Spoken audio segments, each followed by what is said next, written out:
Sudan's oil is located largely in the neglected African south, in areas the government must conquer before exploration can begin.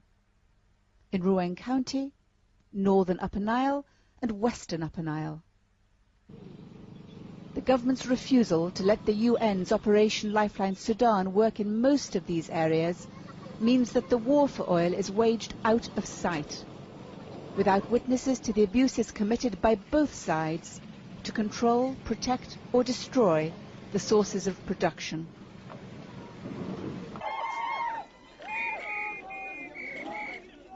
Sudan has known only 11 years of peace since winning independence in 1956. The SPLA took up arms in 1983 to fight against the domination of Muslim elites from the predominantly Arab north and to demand that marginalized areas like the south share in the nation's wealth. Today, most importantly, the oil that the American company Chevron discovered in 1978. But it was only in 1999 that construction of a pipeline to the Red Sea made possible the large-scale development of oil. Canada's Talisman operated a vast concession around the original Heglig and Unity fields. Much of it lay outside government control. Sweden's London IPC operated a new concession in western Upper Nile, all of it outside government control.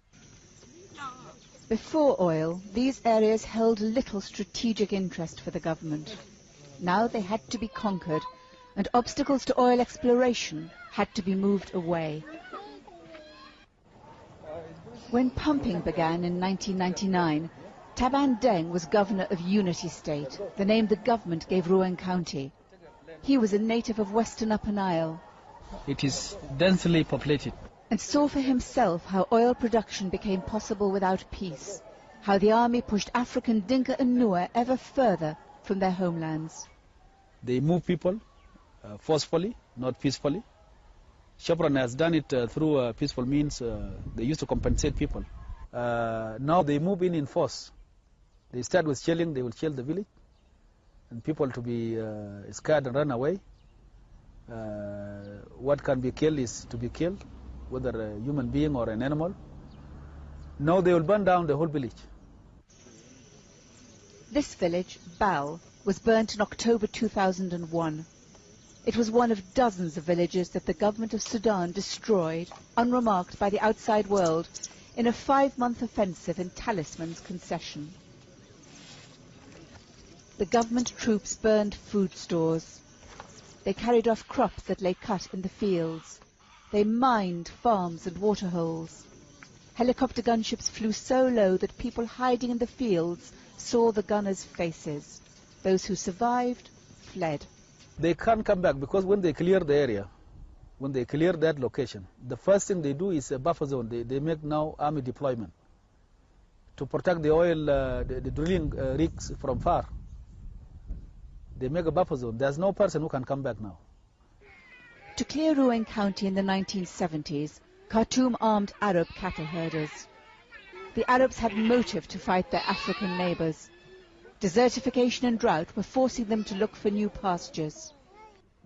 Commander Peter Gadet, once a government soldier, defected to the SPLA in 1999. He saw how the Bagara drove southerners away. The Arabs come to our villages. They take our children, take our cows, burn the houses and chase the people away. When they finish, the government brings the oil companies to start oil development. This is why we can't compromise with them. Their aim is to get rid of all Africans. We run away from them to save our race. In western Upper Nile in the 1990s, the government armed African opponents of the SPLA. In the resulting battles, both sides killed, burnt and raped with impunity. This was the result of the government's strategy of divide and rule, which Khartoum and the oil companies called tribalism. But in 2002, This strategy collapsed when Peter Gadet and the government-backed Peter Parr made peace. Fighting together, they forced London IPC to suspend its operations.